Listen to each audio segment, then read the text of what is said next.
Hi there, Steve with Reef Fishing. Thanks for tuning in, and I hope you're doing well. Today I want to share a couple of tips from my experience. Today we're going to reassemble a Vintage Penn 430 SS, and I wanted to talk a little bit about some of the products I use when reassembling these reels here at Reef Fishing. Of course, you have the standard Penn precision grease or lube. Speaks for itself. In colder climates, that can get thick. For an oil, I just can't beat this stuff. It gets in and it stays, and it really does help fight corrosion in the areas that don't get rinsed. Now, ironically enough, what is this stuff called? Corrosion X. This is the heavy duty stuff. Suggested applications: boat lift, boat trailers, lower units, through hull fishing, latches, locks, out drives, and long-term storage. This leaves a gooey film, but it doesn't ever get hard. This stuff is incredible. And we have the regular Corrosion X. I've used these products since the 80s on my outboard engines and anything electrical on my boat, and obviously my reels. This is my new favorite stuff. It's got the straw. I love it. This helps dissolve old grease. You can spray it inside the reel body and you'll get a Q-tip, and you can get in and get all the corners and cracks. This stuff is incredibly great. Doesn't really apply today, but Cal's Universal Drag Grease. This stuff, grease is no longer just grease. This stuff is tacky. I hate getting it on my hands because it takes forever to get it off. It's not like normal greases. It's not a lithium grease or anything like that. I really don't know much about it other than it lubricates, but it's tacky. So let's get to it. Also wanted to point out, this is what I do with my bearings. I soak them in oil. There's no better way to get oil in a bearing unless you have some sort of pneumatic machine. So what I'm going to start with is taking the reel body, and I'm going to put the trip lever for the bail on here, and we got to turn him just so. Find our screw. Boy, I never knew how bad my vision was getting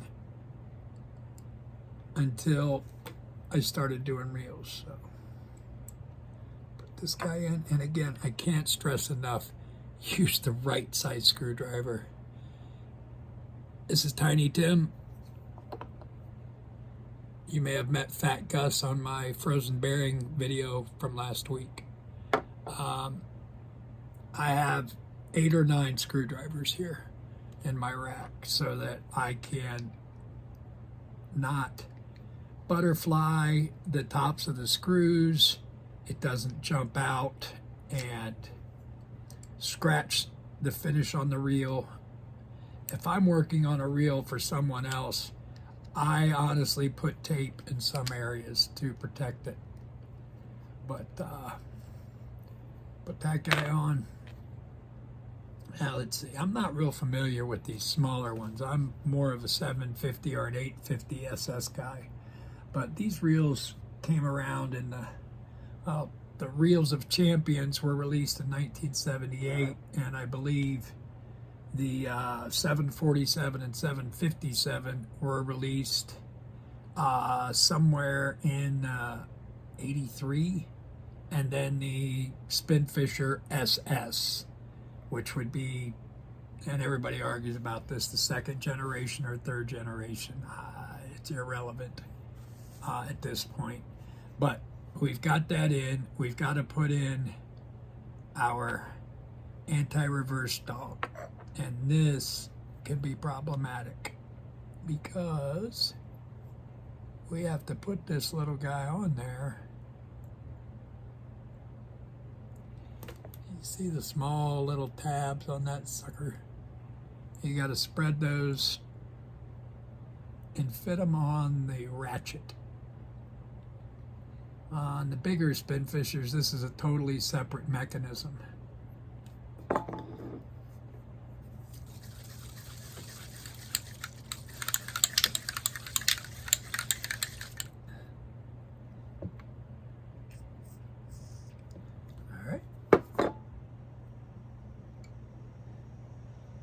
This is the fun part.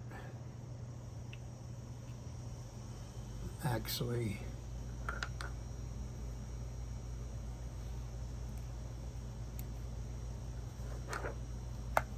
put some oil on there. I have an empty one for my brush, and it keeps things a little cleaner. I like keeping a lid on my grease so that I don't get abrasives falling in there. But I take this guy and we fit it on there. And then we hold our tongue just right, rotate the gear so that the anti-reverse dog sits right in there. Okay? And honestly, everybody has their own way of doing things. I don't like using a lot of grease. Grease gets thick when it gets cold. Right now I'm in Ohio. I spent my life in Florida. But grease will prevent oil from traveling to the parts that need it. Not everything gets grease, and you don't need a whole lot. I lovingly apply some grease on top of that dog and the eccentric lever, and I'll show you here in just a second. There we go. All right, then I throw a little bit on the gear, places I can reach it.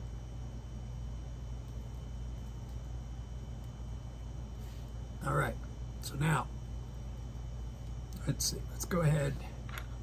Here's the shaft. And we're gonna drop that guy in there, but we're gonna put a little bit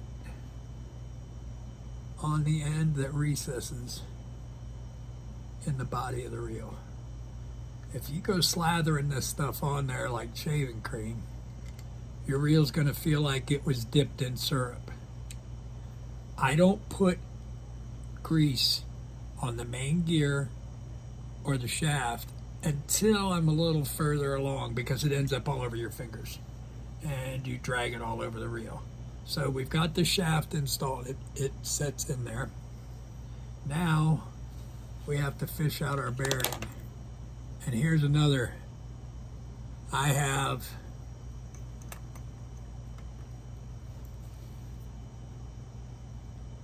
you can't have enough picks in a shop.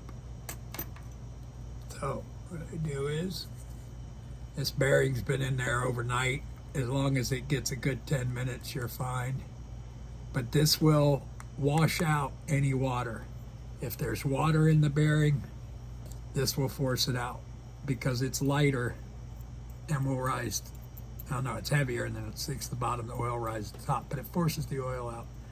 I dab it around on a paper towel just to keep the mess down. There's no sense in putting grease on this part. It doesn't get inside the bearing. It's a shielded bearing. It's physically impossible. And because this has been soaking, I don't need to worry about lubing it so it doesn't freeze in the throat. Now, this is the fun part. This will probably go flying. A couple other things I want to point out. When you guys are storing your reels, when you're not using these spinning reels or even conventionals, you need to back the drags off. Loosen the knob just enough to keep everything in one place so you don't lose it. But that way you don't crush your drag washers. And you won't be able to see it, but that's in there. It doesn't come out. Everything is lubed. We're good to go. All right. Next step. And again, I'm a little scratchy on these. Okay. That's all there is to the anti-reverse. Spin fisher's a whole different ballgame when you get a little bit bigger. But we can go ahead and install a rotor. I'm not going to bother with showing you guys how to do this rotor. It would just make the video way too long. You can see everything has been wiped down. I usually hit it with a little bit of the Rust Patrol and then wipe it with I go to Walmart and buy a 10-pack of washcloths for like $1. Well, now they're probably 20, but I just buy a pack of cheap washcloths. Okay, we put that guy in, and this is keyed, so the shaft has 2 flat sides, and that has to line up, and of course it's going to fight me because I'm trying to make a video. And by the way, this is the first real video I've made. A retaining nut. I do swipe a little bit of love, just a little. Can you see that? One of these days I'll be good at this. But just put it on one part of it, and as the thing turns, it'll work its way down on the threads. Now, I use a socket. I don't use wrenches. They skip, they fly off, you scratch parts, whatever. It's just my own personal preference. My little snap-on guy. I have a 1/4-inch drive ratchet. I have 3 sizes here, and I never need to go any further. I work on a Penn 9/0. Here's a 550 SS. I have 3 sockets. A 1/2 inch, a 9mm, and a 10mm. And that's all I've ever needed. I don't know, it just works. I don't know if these reels are standard or American. I've never really checked. Put that on there. Click. Perfect torque specifications. Okay. Put our rotor on there, and you can already see. That's why you don't slather it with grease.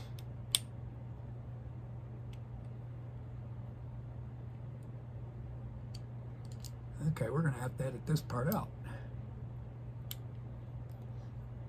My dog just came off, and this is exactly what I knew would happen, but we're going to get it all under control. Bear with me, folks. Temporary lull in the action. Now, again, you see these 2 little ears. Boy, that's hard to get on camera. But take those, and with the thumbnail, pinch them together. This works on friction. Okay, it's all going to heck. Thread this guy back on there. And you know when it's right because it aligns with the rotation on the ratchet. So we're going to do this all over again. Now, you can kind of prevent this by putting the handle on, and it'll hold this gear in place. But personally, it gets in the way. And again, we all have our own ways of doing this. There we go. Back in place. Okay, well, since we got the rotor on, the next thing I can do is the shaft. And what I do is I put a blob on the end, and as you fit this into, there's no way that's not getting lubricated. I twist it just to make myself feel good. Now we've got that in. What I do next is the oscillation arm, or crosswind arm, or I don't know. There's so many different names. Penn did a lot of things wrong. In the 90s, they built the Spinfisher SS, and the SS is for skirted spool. It covers the bottom of the rotor, somewhat prevents water intrusion, but it still gets in there. But these reels are built so heavy. I mean, these reels are 92, 93, and they don't need parts even. Okay, now I'm going to flip that up like so. It's attached to the shaft, so I have control. Put it there. Crosswind roller. Since I have my Marvel, I'm just going to put a drop so it runs down in the hole. Prevents it from corroding. But it also, this is another one. If you use grease on this, they can get sticky.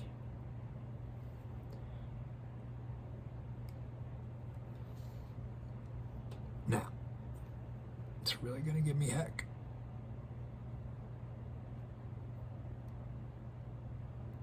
I want to give a shout out to my buddy Dennis at Second Chance Tackle. If you guys ever need to take a reel apart, take pictures. Should have mentioned that first thing, but this is my first video, so get over it. But Dennis, Second Chance Tackle on YouTube, is my inspiration. Okay, now, remember what I said about the right screwdriver? Not going to use Tiny Tim, Fat Gus, because it'll pop out. And you don't have to hammer these. Click, click. There you go. It's a Torx screwdriver, by the way. Fat Gus. Get this stuff out of the way, guys. Okay, we're 99.9% there. So, before I close this up, before I go any further, now is when I lube the shaft. And this will transfer the grease to the main gear.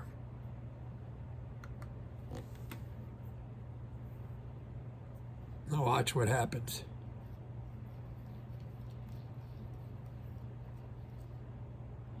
Okay, everybody's lubed. Don't tell me that's wrong. Now, again, I'll put some more oil, or sometimes I'll use the corrosion mix. These are so tiny, you're not going to get heat buildup or anything like that, so you don't have to go overboard. And most of the time, in my experience, it makes the reel feel sluggish. So now we're actually to a point where we're going to throw the cover plate on.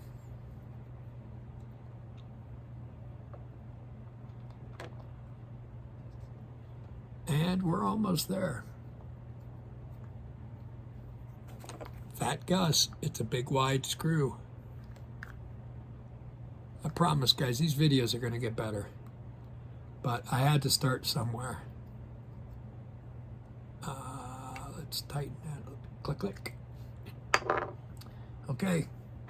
Now, you didn't see this part, but this is what the spool rides on. It's got a name. I can't think of it offhand. But I cleaned this up with 1500 grit sandpaper. 1500.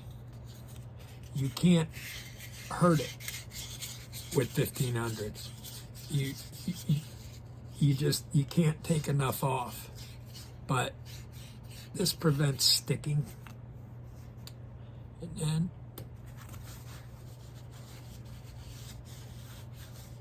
I wipe it down. Get a little bit of oil on it, just for giggles. Grease. very, very light coating. This will go down and sit on your shaft. It has to align. See the cross post? Oops, sorry guys. Can you see that?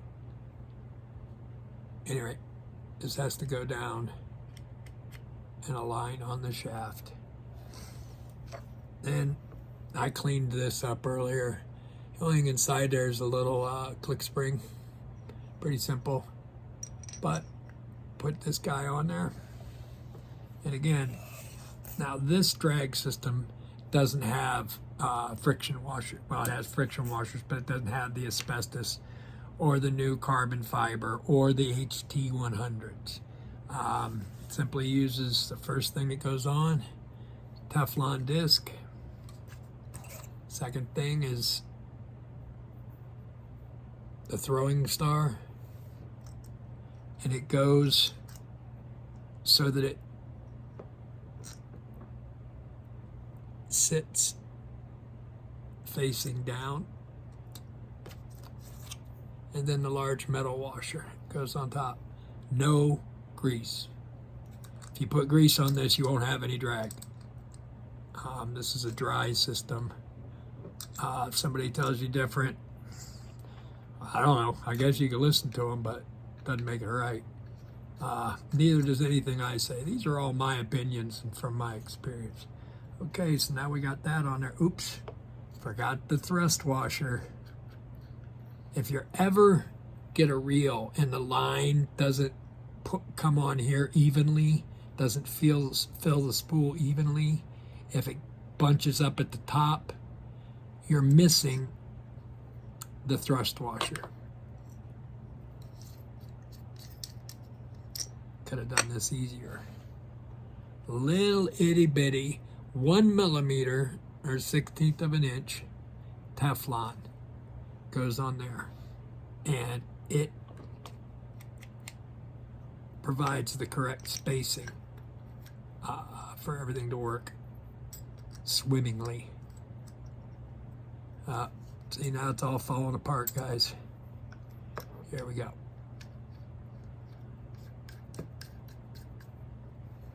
Now, will it work?